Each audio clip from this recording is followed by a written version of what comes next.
剧不剧透，可能会哦。课不课语，好康密，听声音听下来，开启你的课语新技能。剧透课语，剧透课语，剧透课语 ，Let's go！Let's go！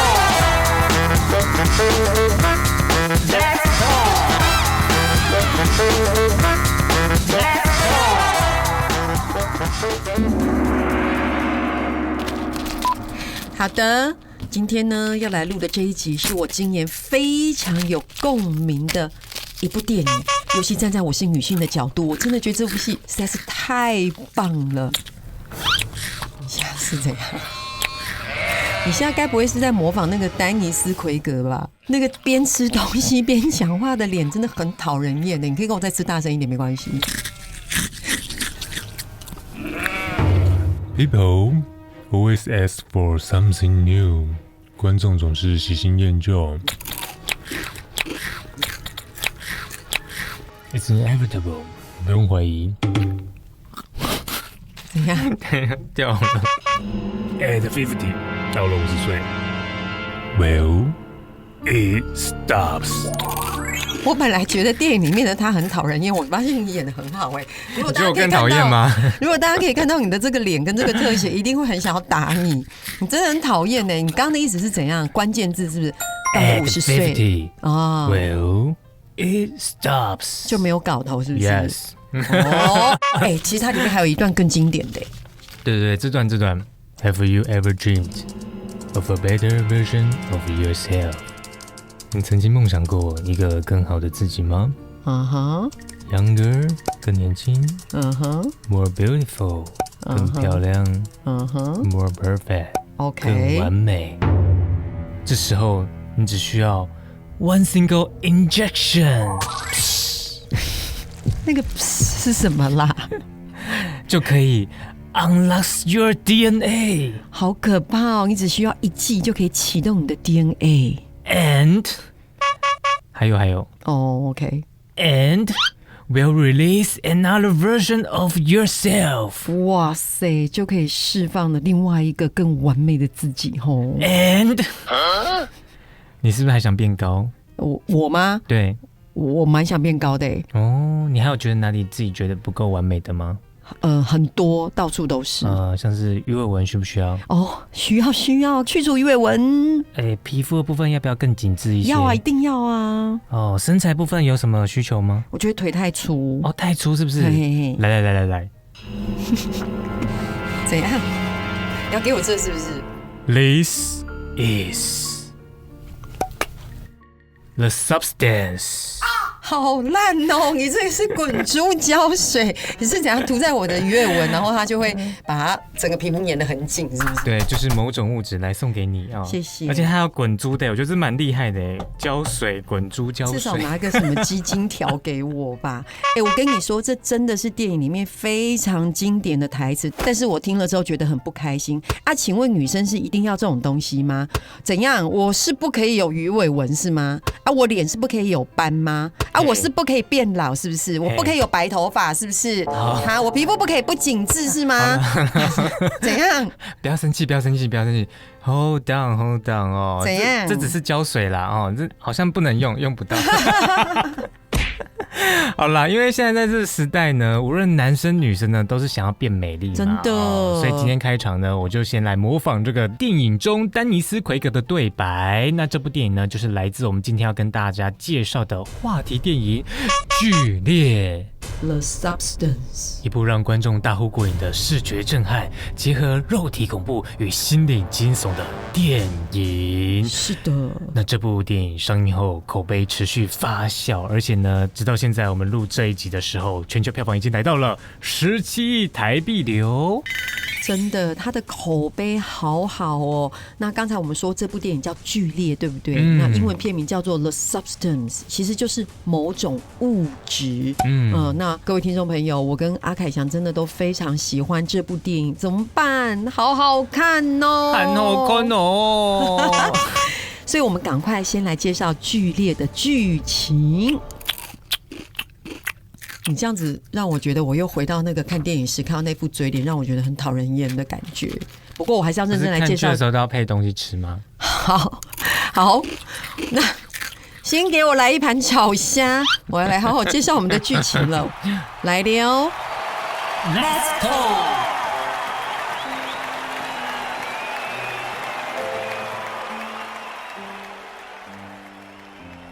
11嘅好萊塢太明星伊麗莎白，近來嘅電視台就係留佢問題咧。據說佢嘅天愛冒險，用一種名嘅按做完美無質嘅無私有嘅 The Substance。曾經紅極一時的好萊塢巨星伊麗莎白，隨着年華老去，面臨被電視台淘汰的危機，決定冒險用一種名為完美物質的黑市藥物，就是 The Substance。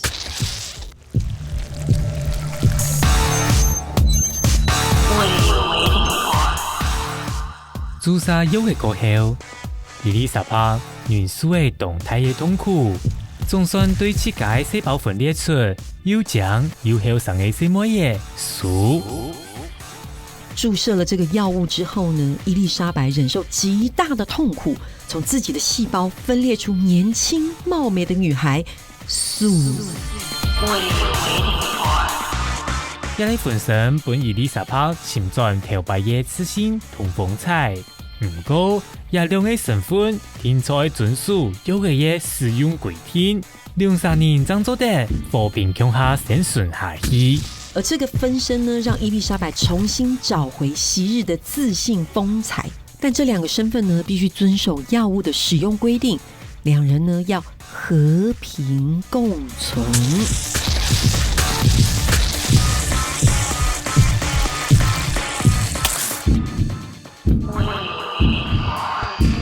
後生嘅樹明明又強又受人歡迎，據說就100又100遠唔hết，違反嘅使用藥嘅規定，韓國開始威脅到伊麗莎白嘅生命。伊麗莎白同後生嘅樹2-3人相互瓦變嘅關係就近來見唔好嘅。年輕的蘇沉迷於美貌帶來的高人氣，所以呢忍不住一次又一次的違反藥物使用的規定，於是就開始威脅到伊麗莎白的生命。所以呢，伊麗莎白與年輕的蘇互相依存的關係就越來越失控了。面對幾經老嘅嘅自家同後生將奶奶嘅自家，愛用嘅同時存在，為係對外表有更加多嘅效力，還係愛克服大家對將嘅期待呢？一場從自家身體主導權嘅大戰就愛開始誒。面對年華老去的自己以及年輕貌美的自己，該如何共存呢？會是更強烈的容貌焦慮大戰，還是要不斷迎合大眾對美的期待呢？一場自我身體主導權的爭奪戰即將上演。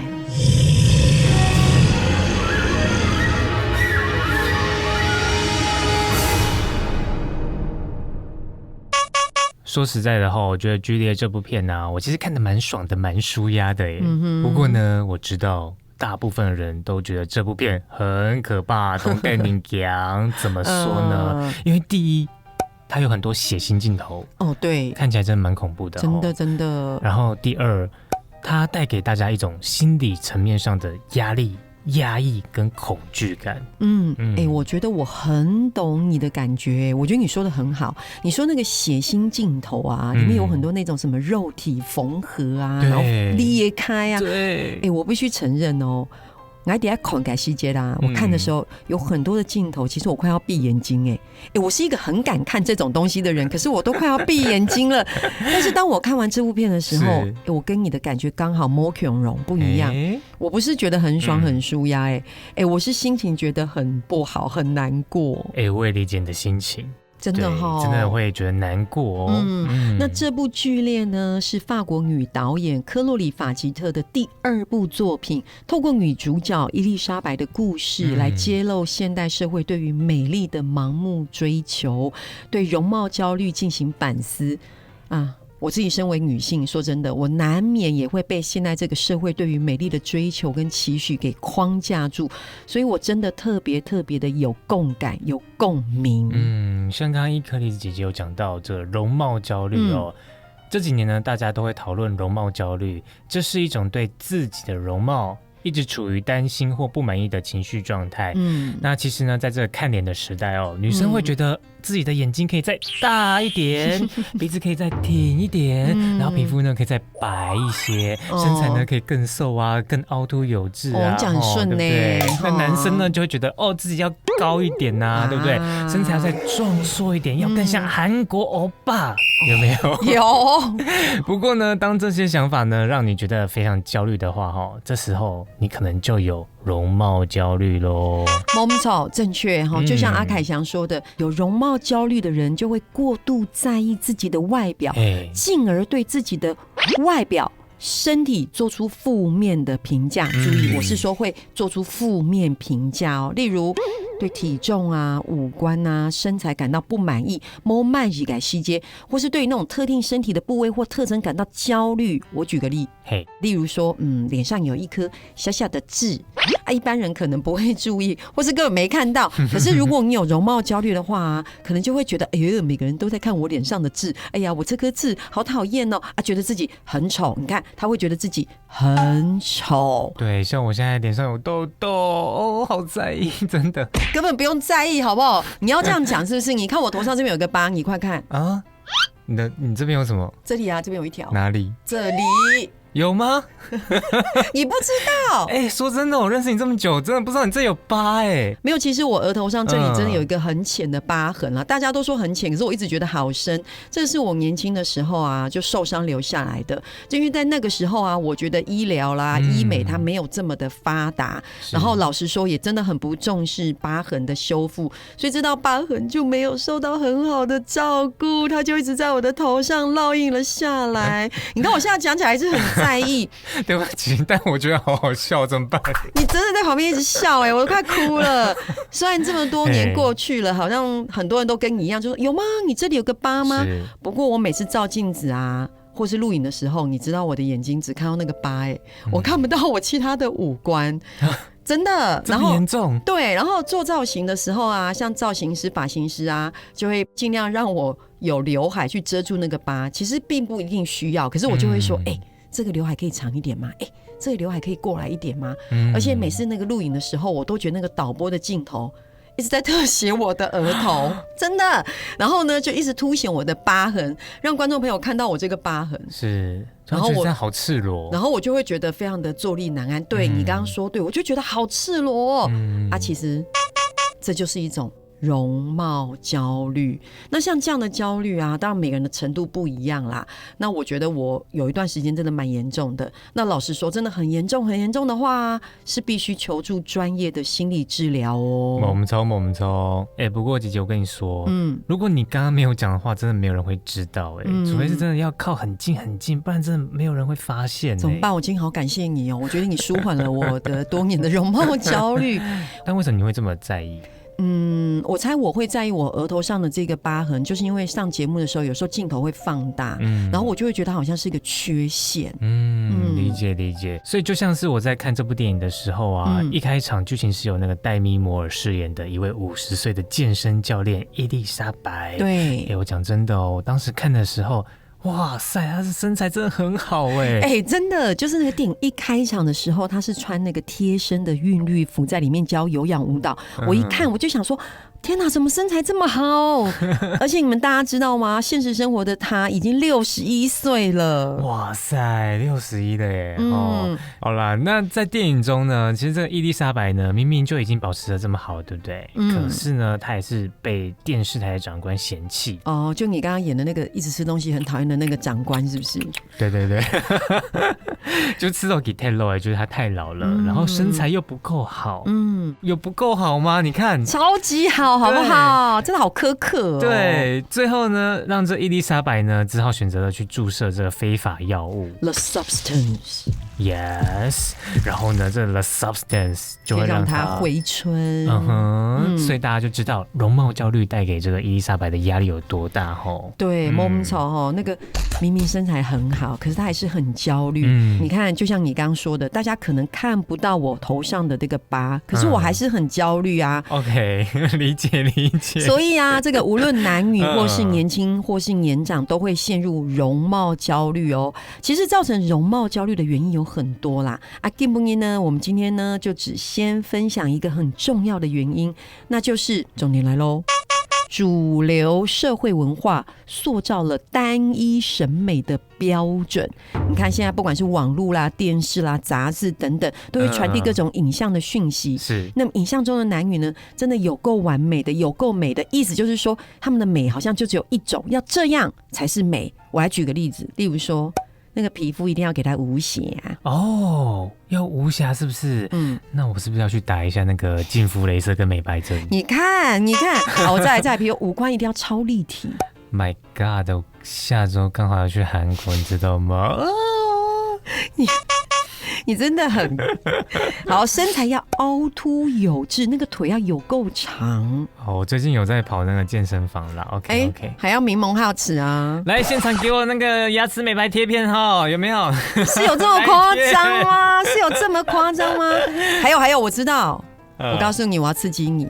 你说，男生啊，就是大家对他是韩国欧巴。有，我准备好了。哪里？你是说准备好去韩国，还是准备好是当韩国欧巴了？对。好，然后女生每个都要像是那种 Blackpink 那种女团吼，那种样子这么的漂亮，这样无形中大家对于美就只有一种想象啊，不符合这些条件跟不符合这些想象的人就是不够美，拉酱啦，拉酱啊，那真的啊，要符合这种美的人，无形之中就会忘记自己的特色。还尝试各种方式去达到美的标准，降改标准。那如果没有办法达到这些标准怎么办？就会很焦虑，对，就会陷入焦虑。我原本已经很焦虑了，现在听完更焦虑了。我下礼拜去韩国的时候，好像是不是要去来个医美一下？我觉得你已经很好了耶，而且我觉得你要有自信，你这么完美了，拜托。对，而且我现在我身边的朋友啊，就是一聊到美这个话题哦，大家对美的感受都差不多哦，就会想要揪团去打什么肉毒杆菌啊，还揪团电波啊，或是追求那个肌肤的冻龄，有没有？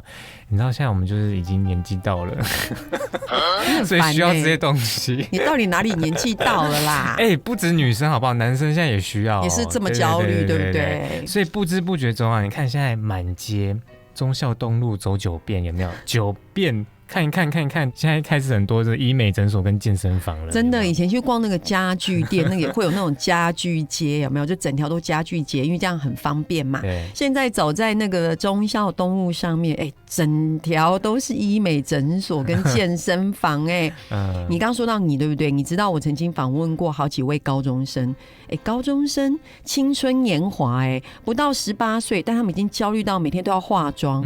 拍照的时候啊，没有滤镜不拍。我告诉你，现在疫情已经过去了，对不对？整天都还要戴口罩把脸遮住，然后呢很用心的去存那个零用钱，就是要去做医美，就在看那个脸啊可不可以小一点，鼻子能不能挺一点，因为他们也觉得压力很大，所以真的是蛮辛苦的。很辛苦。说真的我年轻的时候啊，来跟大家告白一下，其实我有这样的经验。真的？对，就是我年轻的时候有一段时间，我每次出门前我都会花很长的时间在那边一直照镜子，然后检查自己的仪容，仔细的检查哪里有没有痘痘，有没有，然后检查完痘痘，我还想说要不要用遮瑕对，然后用了遮瑕又觉得我这样子妆感会不会太重？是在化妆是吗？对，然后就会觉得啊，这里不够好啊，那里不够好啊，然后反复一直检查自己的脸啊，一直看自己的脸就对了。对，那如果不满意的话，我甚至还会用手去戳自己的五官。这么夸张？对，想说怎么那么胖之类的。然后这时候我之前还吓到我的室友真的假的？对，我室友想说不就是出个门吗？有这么焦虑吗？而且你刚刚那个出门，该不会只是去楼下买一瓶饮料吧？对，我 7 也会耶。我会想说，我不要穿拖鞋出去啊。对，哇！但是我现在没那么焦虑了。对，我会就是很满意自己穿拖鞋出去，也很满意自己的脸了吗？也可以。对，所以呢，像是电影里面有一段戏哈，我就超级有共鸣的。就是当伊丽莎白她打扮得很美，准备要出去约会的时候，是。然后他就在那边照了好几次的镜子，就跟你一样。对，然后换了好几款不同颜色的腮红跟唇膏。对，最后啊，他还是很粗暴的用他的手，把他原本已经化好的妆全部再抹掉。好，哇，什么我有看欸。对，然后当时呢，就是整张脸是泛红的，然后眼神充满愤怒的状态。因为他当时对自己的样子怎么样都不满意，所以呢，这也让我想起来，我曾经也对自己的外表有这么的不满意，这么的焦虑。对，我看到这一段的时候，我那时候真的好心疼他哦。你想想看哦，严格讲起来，他已经很美了，化完妆也真的很完美了，可是他却不满意，然后眼神却这么的愤恨自己，最后他也没有去约会，可以理解哦。怎么办？我不晓得听我们两个人这样真心告白的人能不能理解，会不会觉得我们两个人真的是太过于焦虑了？不过我们是真的真心告白，对，就是我觉得这也是正常人会有的现象啦。但是我必须说，凯翔，我觉得你现在的样子啊，你说。我其实觉得很好看。真的吗？但是我如果说其实也很符合现在的主流审美，我是不是也被框架住了？不管，反正我觉得你现在很好看。自信最重要，要有自信好吗？而且说真心的恭敬敬，我觉得要做自己最舒服的样子。话说回来，当大家呢过度的被单一审美的标准所束缚，你没有成为大家说的那种美，而变得很自卑的时候啊，让你觉得自己不够好，那追求美丽就变成一种负面的能量了。你懂我的意思吗？就是大家会觉得自己不够好，就是因为别人认为那样才是美。你知道我的意思吗？比如你觉得自己不够美，是因为那个美是大家定义的一个单一的审美标准，没有达到你就觉得我不开心，我容貌焦虑，就负能量了。那有这个负能量的时候要怎么办呢？用改善哦，用改善哦。来，心理咨商师有几个建议可以舒缓容貌焦虑哦。第一，要来学习观察自己，肯定自己的其他部分，找到自己的优点。没错，还有第一，还有第二。减少使用社群媒体的时间，不让这些单一审美的广告讯息影响心情。没有错，没错，还有第三。当然，如果真的很严重，还是一定要寻求心理咨商。我想问你一下，你会不会因为一直看那个社群媒体啊，然后你真的会被那种单一审美的广告讯息影响你啊？会耶，我觉得，因为像是有时候看完，我就会想说，自己哪里是不是还需要做改变的？比如说哪里脸不够好啊，是不是要去弄一下医美啊，或是要去健身啊，或是觉得自己是不是还不够高，额头不够高吗？身高不够高对之类的所以呢，我觉得好像我们还是需要去练习，不要被这些单一审美的标准给框架住了，对不对？真的。好哦，那我们现在呢要继续跟大家聊聊这个电影中导演呢他是怎么透过镜头跟场景让观众可以彻底的去感受严重的容貌焦虑带来的压力。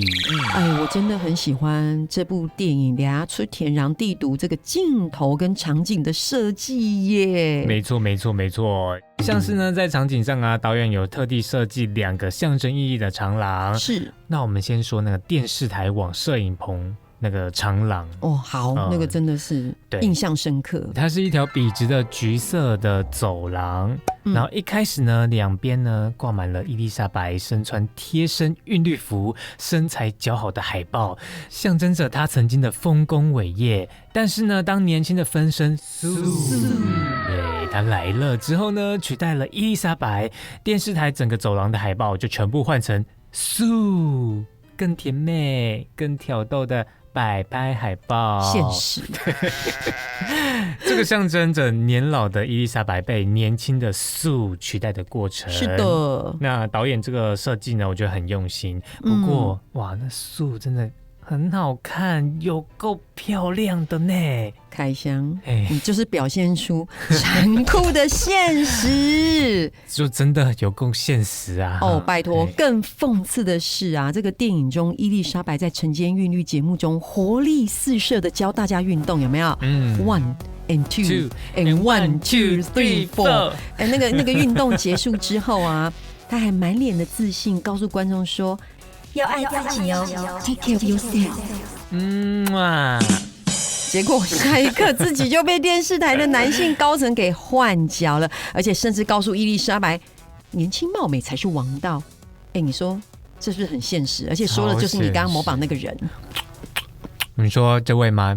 对呀，他说了什么 ？At 50, well, it stops. 到了50岁就没嘎头了。你真的讨人厌了，你演得太像了。而且那个哈公，他那个虾子真的很好吃，真的看起来很好吃。而且他吃的时候，那个手又给我油腻腻，嘴巴又给我油腻腻。那边 at 50, well, it stop， 我都觉得他在跟我讲，看了很不舒服。总而言之，无论是伊丽莎白的年代，还是素的年轻世代，这个电影呈现了主流社会对美丽女性的印象。首先要年轻，再来就是身材要好啊！你看啊，这样的审美标准就这么的单一。Yes。你这个 yes 是认同还是说，我讲的是对的？对，就是用一个很单一的回复回复你 yes。好的，你刚刚讲了第一个长廊，对不对？我来讲第二个长廊。好，听一下从容。Well， 我就知道你会学他，你现在很喜欢 Well。好啦，电影中出现的第二个长廊就是伊丽莎白的家里面的那一个通往浴室的长廊。这个长廊是非常重要的场景，也是伊丽莎白准备走进浴室注射那个黑市药物的那段路。那段路在画面中很暗，刻意营造出未知感。到底对伊丽莎白来说，这是一条追求完美的路，还是一条自毁之路呢？哇！而且呢，我当时看到伊丽莎白家的那个浴室我就觉得糟糕，不妙了，不妙了，对。很像手术房，真的跟他那什么客厅、厨房的那个美术设计完全都不一样。对。我告诉你，导演确实是透过冰冷的白色瓷砖以及空荡荡的浴室，营造出手术房的感觉。除了代表伊丽莎白面对自己的老化事实，怎么办？我一讲到老化事实，我就很想哭。还有内心无尽的空洞与凄凉，所以这些场景设计都有特殊的意义的。同样的，导演在镜头上的设计也是刻意使用许多的特写，超级特写。Well， 对你讲 well 那个嘴巴也是超特写。Well， 例如伊丽莎白在浴室细细的检视身体的各个部位。Well。好，你看她身体有什么像皱纹啊 Well， 斑点啊 Well， 下垂的这些胸部、臀部，真的非常贴近的画面，让观众朋友看到伊丽莎白肉体上的衰老，而且也同时强调了女主角对自己各个部位是有多不满意。而且大家要知道Demi Moore 是真的全裸演出，我觉得很勇敢的，因为我看到的时候有吓一跳。对，真的很勇敢。你想想看，而且素他也是全裸演出。对啦，我的意思是说，你想想看，Demi Moore 他是一个巨星他等于是全裸在镜头上面，让你细细的去检视他的身体。对啊，素他也是这样子全裸演出，然后也是被细细的这样子被检视着。我觉得他也很勇敢。好啦，也是很勇敢啊。好。对，因为电影里面这伊丽莎白她被注射物质之后分裂出素的整个过程都是在这浴室进行的。对，然后那个年轻的素她分裂诞生后，哇，那个光滑肌肤、红润丰满的双唇，还有凹凸有致的身体曲线，是导演呢也是用超级大特写所以大家在看的时候呢，可以非常直观的感受到身体是因为年纪带来的视觉差异。老实说，原本在好莱坞电影中应该要闪闪发光、充满魅力的好身材，是的，我觉得被导演这样一拍后，我真的觉得没有很性感是反而是带来一种压力，是不是？是不是？对，所以这种近距离的特写啊，不只出现在2位女主角身材的凝视，还出现在刚刚你的脸上。Take me。然后怎样？又是那句台词，是不是 ？At 50都唔識識。Well, it stops 就没有搞头了，就没有搞真的好，这就是电视台男性高层哈维。好，这个哈维带着其他男性高层出现在画面里的时候，有没有觉得我很烦？对啊，我怕听众朋友会听在干扰你。好，那个导演都用非常近的镜头，大家可以看到这些男性看着伊丽莎白的眼神，就像是说 ，Well。这位已经没有价值了，某嘎车嘞。然后他们看着苏的时候，那个眼睛就是一种一个性感年轻的新生代，可以带来流量跟商业价值。你知道吗？导演拍摄这些男性眼神特写的设计，就是想表示，比起男生，女生的外表更容易受到审视，尤其是在像是媒体圈啦、影视产业，这些女明星的外表就是商品，价值就会交由别人来决定。通常我们都会鼓励大家说，你的价值由你决定。对，但在好莱坞的标准好像是女明星的价值就是由你的外貌决定。我们抽，这真的是非常残酷好，那我们分享了这个场景跟镜头其实还有一段导演的设计，我也很想分享。说，我想大家都知道，在好莱坞，如果你是一个很红的明星，你就有机会把名字刻在我心中。没有啦，是刻在星光大道的地板上。对在电影开场的第2段呢，因为伊丽莎白是很红的明星，所以她的名字就被刻在好莱坞的星光大道上。这真的是一件非常光荣的事情。真的那还是观光客打卡景点呢。你知道吗？我曾经去那边拍照打卡过对，就是有你这种人，所以呢，电影里就很多人跟伊克莉子姐姐一样去跟那个地板上代表伊丽莎白的星星拍照。对，而且你知道那很难拍因为你还要躺着或是坐着，因为星星在地板上啊，镜头拿在上面，然后俯拍这样。对，那你那时候是跟地板上代表谁的星星拍照？很多，只要经过就拍一下。好，但是呢，到了故事最后地板上那颗代表着伊丽莎白的星星，经过风吹日晒雨淋，被人弄脏啊、踩过啊，甚至裂开啪开了也就慢慢的被人遗忘了。这段画面没有半句台词，却直接点明女明星只要年华老去，就会失去价值。好悲伤。等一下。你像在跟我假哭是不是？你像在跟我假哭是不是？还给我准备眼药水。我说真的，我也很喜欢这段星光大道前后呼应的设计因为我看到象征伊丽莎白的星星最后啊老旧破损，非常令人不胜唏嘘。所以很多影评人也说，这部电影也被认为是女主角 Demi Moore 真实的人生写照。又来了 Demi Moore，他真实人生应该你比较了解他吧？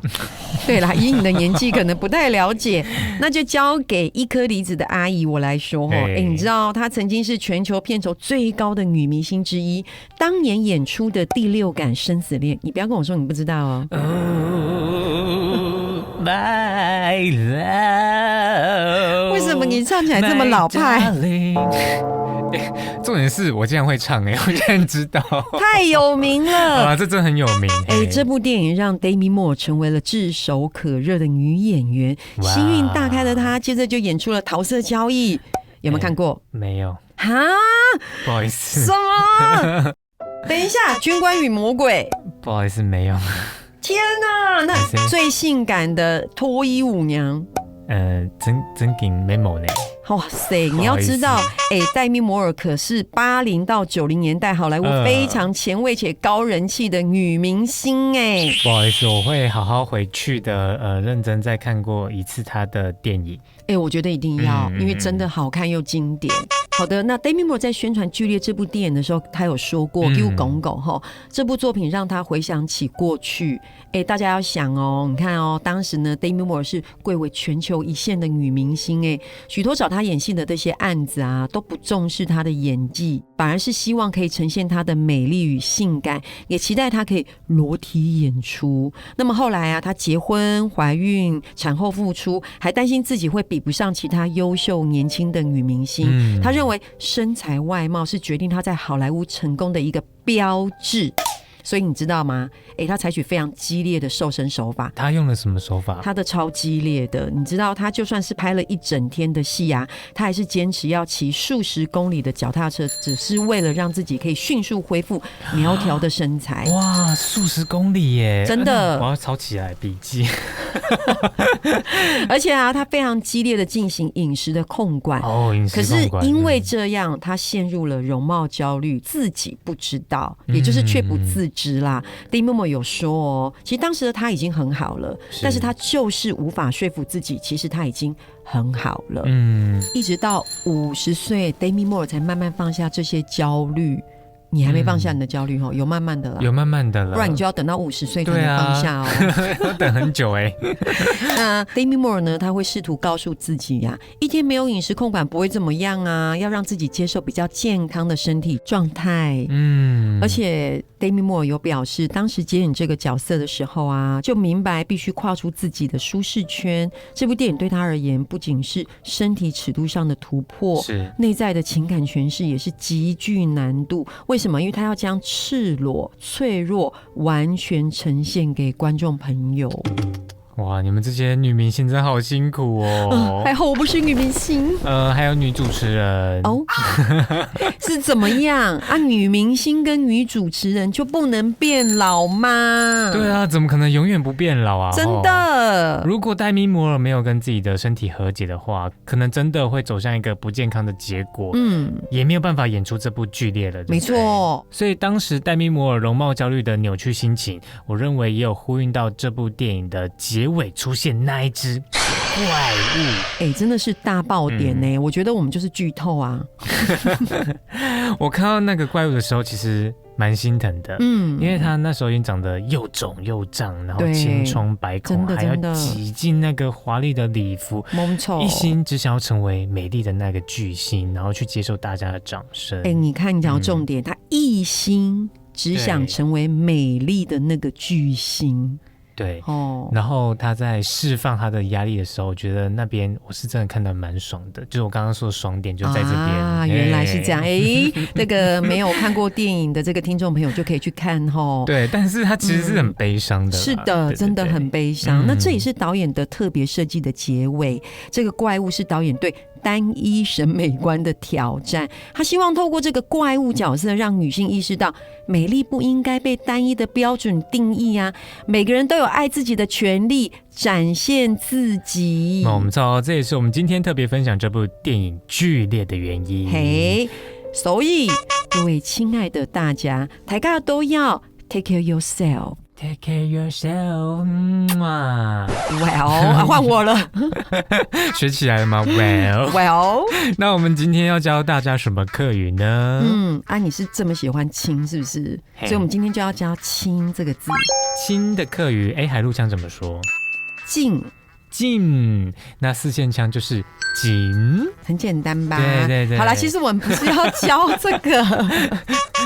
好，我们今天是不是一直在讨论脸，对不对？所以根本也告台盖就嘿脸部五官的含义对，要教大家脸部五官的课语。我们从 ending 就是老一辈的这个大家都会讲五官代表一个人的运势所以这种概念流传到现在，就成为我们华人社会中这个趣味文化。根本也 ending 就会来好五官的含义用英讲。Let's go。我们先教简单一点的，应该不是简单，是我很喜欢的，因为我觉得好可爱。动等一下，那就是眉毛。眉毛的客语就是四件腔莫咪毛，海陆腔莫咪毛，莫咪毛。你看是不是很可爱？听起来好可爱哦，莫咪毛，莫咪毛，而且这个发音很有趣耶，很像什么魔法咒语，有没有？你再讲一次四件腔，莫咪毛。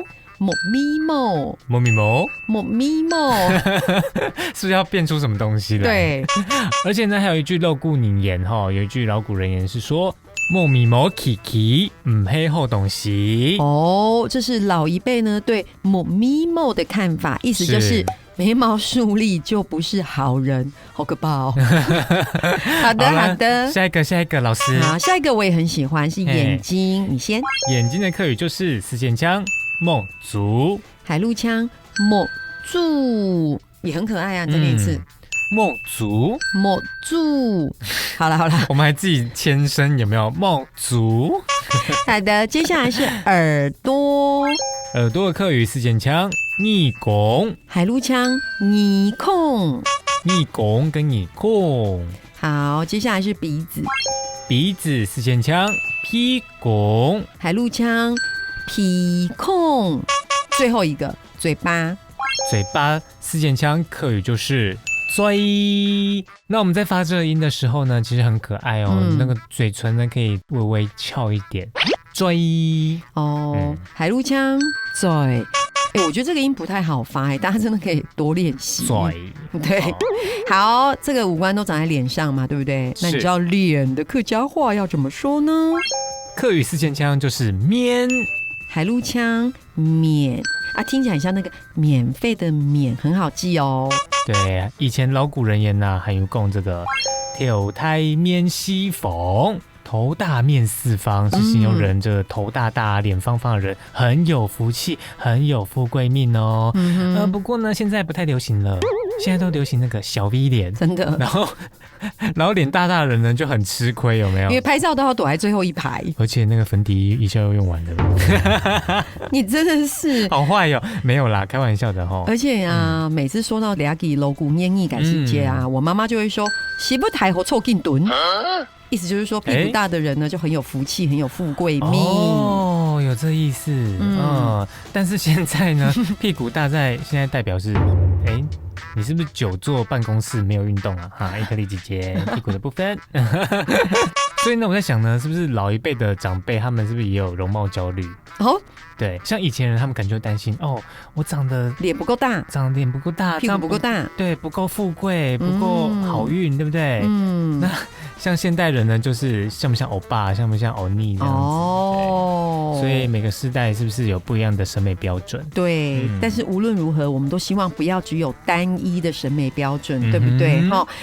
矮熊最重要的事情就是还是要对我们自己有自信啦，对不对？大家要学会，你今天最喜欢那一句，爱自己 ，take care yourself，take care yourself，对，找到自己的优点跟自信，长黑最重要该。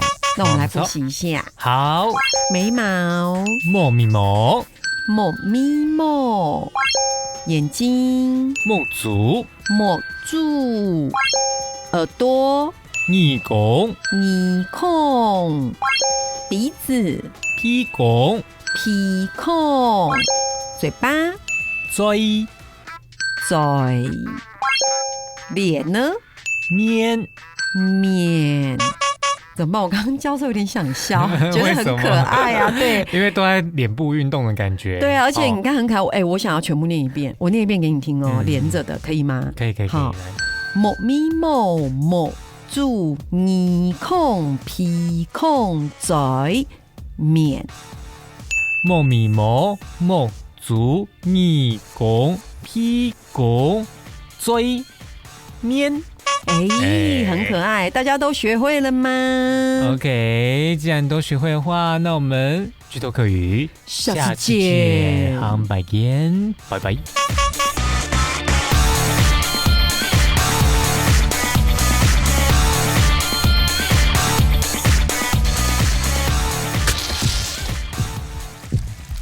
克莉子姐姐，你看这个新闻标题哦，真的太过分了哦！女明星50岁素颜，面容大落差，吓坏网友。